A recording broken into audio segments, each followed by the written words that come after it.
എക്സാലോജി കേസിൽ ഇഡിക്ക് ഹൈക്കോടതിയുടെ പച്ചക്കൊടി. സുപ്രീം കോടതിയിൽ പോകാൻ സമയവുമില്ല. വീണ വിജയനെ ഇഡി ഉടൻ അറസ്റ്റ് ചെയ്യുമോ? CPM പിണറായിയെ തള്ളുമോ? കൂടെ നിൽക്കുമോ? കേരള രാഷ്ട്രീയം നിർണായക നീക്കങ്ങളിലേക്ക്. കേരള രാഷ്ട്രീയത്തെ ഉലച്ച മാസപ്പടി കേസിൽ ഒടുവിൽ നിർണായക വഴിത്തിരിവ്. എക്സാലോജിക് സാമ്പത്തിക ഇടപാടിൽ ഇഡിക്ക് അന്വേഷണം തുടരാം. ഹൈക്കോടതി ഡിവിഷൻ ബെഞ്ചിൻ്റേതാണ് അന്തിമ വിധി. CMRന് നൽകിയ അപ്പീൽ കോടതി പൂർണ്ണമായും തള്ളി.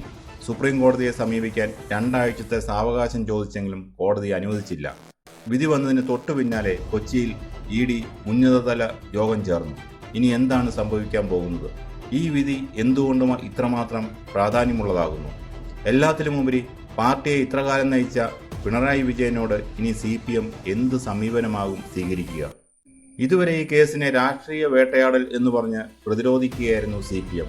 എന്നാൽ ഇപ്പോൾ വന്നിരിക്കുന്നത് ഇഡിക്ക് നിയമപരമായ ഗ്രീൻ സിഗ്നലാണ്.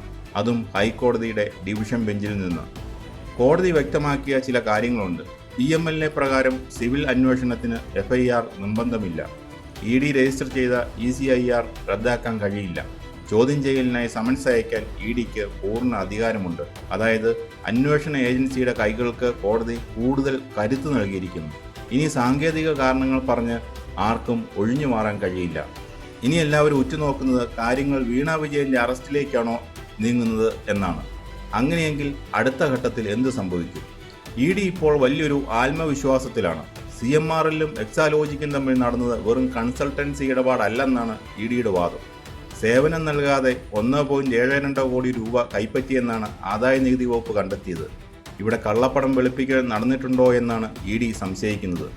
ഹൈക്കോടതിയുടെ വിധി വന്നതോടെ ഇഡിക്ക് ഇനി വീണ വിജയന് നേരിട്ട് സമൻസ് അയക്കാം. കൊച്ചിയിലെ ഓഫീസിലേക്ക് ചോദ്യം ചെയ്യാനായിട്ട് വിളിപ്പിക്കാം. ചോദ്യം ചെയ്യലിൽ കൃത്യമായ മറുപടി നൽകിയില്ലെങ്കിൽ നിയമപരമായി ഇഡിക്ക് അറസ്റ്റിലേക്ക് നീങ്ങാൻ യാതൊരു തടസ്സവുമില്ല. അങ്ങനെ ഒരു അറസ്റ്റ് ഉണ്ടായാൽ അത് കേരള ചരിത്രത്തിലെ ഏറ്റവും വലിയ രാഷ്ട്രീയ ഭൂകമ്പമാകും. ഇവിടെയാണ് ഏറ്റവും നിർണായകമായ ചോദ്യം ഉയരുന്നത്. ഈ പ്രതിസന്ധി ഘട്ടത്തിൽ പിണറായി വിജയനോട് CPM എന്ത് സമീപനമാകും സ്വീകരിക്കുക? ഇത്രയും കാലം പിണറായി വിജയൻ എന്ന ഒറ്റ നേതാവിലേക്ക് പാർട്ടി കേന്ദ്രീകരിക്കപ്പെട്ടിരുന്നു. എന്നാൽ ഈ വിധി പാർട്ടിക്കുള്ളിലെ സമവാക്യങ്ങളെ മാറ്റി എഴുതാൻ സാധ്യതയുണ്ട്. ഇവിടെ 2 സാധ്യതകളാണ് രാഷ്ട്രീയ നിരീക്ഷകർ കാണുന്നത്. സാധ്യത 1, പരസ്യമായ പിന്തുണയും ഇരവാദവും. പാർട്ടി പരസ്യമായി പിണറായി വിജയനെയും കുടുംബത്തെയും തുടർന്നും പിന്തുണച്ചേക്കാം. ഇത് കേന്ദ്ര സർക്കാരിൻ്റെ രാഷ്ട്രീയ വേട്ടയാടലാണെന്ന് അണികളെ ബോധ്യപ്പെടുത്താൻ ശ്രമിക്കും. പ്രതിപക്ഷ നേതാവിൻ്റെ കുടുംബത്തെ തൊടുന്നത് പാർട്ടിയെ തകർക്കാനാണെന്ന ലൈൻ സ്വീകരിക്കും. കാരണം പിണറായിയെ തള്ളിപ്പറഞ്ഞാൽ അത് പാർട്ടിയുടെ തകർച്ചയ്ക്ക് കാരണമാകുമെന്ന് നേതൃത്വം ഭയക്കുന്നു. ഇനി രണ്ടാമതൊരു സാധ്യതയുള്ളത് നിശബ്ദമായ അകലം പാലിക്കൽ. എന്നാൽ നിയമപരമായ തെളിവുകൾ ഇഡി ശക്തമാക്കിയാൽ കഥ മാറും. അഴിമതിക്കെതിരെ സംസാരിക്കുന്ന പാർട്ടിക്ക് തങ്ങളുടെ നേതാവിൻ്റെ കുടുംബത്തിൻ്റെ സാമ്പത്തിക ഇടപാടുകളെ എന്നും പ്രതിരോധിക്കാൻ കഴിയില്ല. പാർട്ടിക്കുള്ളിലെ തിരുത്തൽവാദികൾ ശബ്ദമുയർത്താൻ തുടങ്ങും. ഇത് പാർട്ടിയുടെ കേസല്ല, വ്യക്തിപരമായ കേസാണെന്ന് ഒരു അകലം പാലിക്കൽ ലൈൻ പാർട്ടിക്കുള്ളിൽ രൂപപ്പെടാം. അണികൾക്കിടയിൽ പിണറായിയോടുള്ള അന്ധമായ ആരാധനയ്ക്ക് ഈ വിധി ഭംഗലേൽപ്പിക്കും. ചുരുക്കത്തിൽ പിണറായി വിജയൻ പറയുന്നതാണ് പാർട്ടി നിലപാട് എന്ന അവസ്ഥയ്ക്ക് ഇനി മാറ്റം വന്നേക്കാം.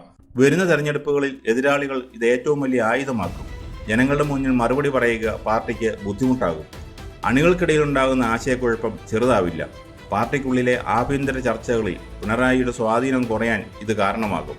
പിണറായി വിജയൻ എന്ന നേതാവിൻ്റെ രാഷ്ട്രീയ ജീവിതത്തിലെ ഏറ്റവും വലിയ വെല്ലുവിളിയാണിത്. ഇനി ഇഡിയുടെ അടുത്ത നീക്കം എന്തായിരിക്കും? കൊച്ചിയിൽ ചേരുന്ന ഉന്നതതല യോഗം വളരെ നിർണായകമാണ്. ഇഡി ഡയറക്ടർ നേരിട്ടെത്തിയത് വെറുതെയല്ല. വിശ്വസനീയമായ കേന്ദ്രങ്ങൾ നൽകുന്ന സൂചനകളനുസരിച്ച് ചില പ്രധാന തീരുമാനങ്ങൾ ഈ യോഗത്തിലുണ്ടാകും. 1, CMRL ഉദ്യോഗസ്ഥരെ വീണ്ടും ചോദ്യം ചെയ്യും. 2, എക്സാലോജിക്കിൻ്റെ ബാങ്ക് അക്കൗണ്ടുകളിലേക്ക് പണം വന്ന സ്രോതസ്സുകൾ ഒരിക്കൽ കൂടി ഉറപ്പുവരുത്തും.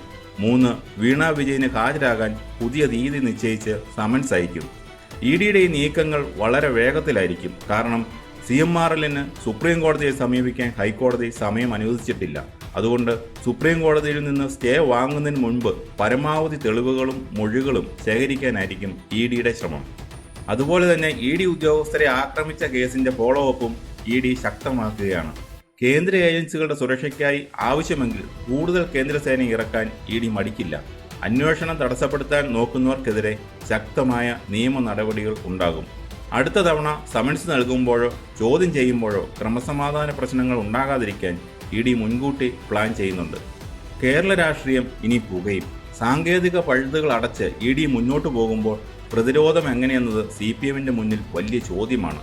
അതേസമയം CMRL ഉടൻ തന്നെ സുപ്രീം കോടതിയെ സമീപിക്കുമെന്നത് ഉറപ്പാണ്. വീണ വിജയൻ ചോദ്യം ചെയ്യലിന് ഹാജരാകുമോ?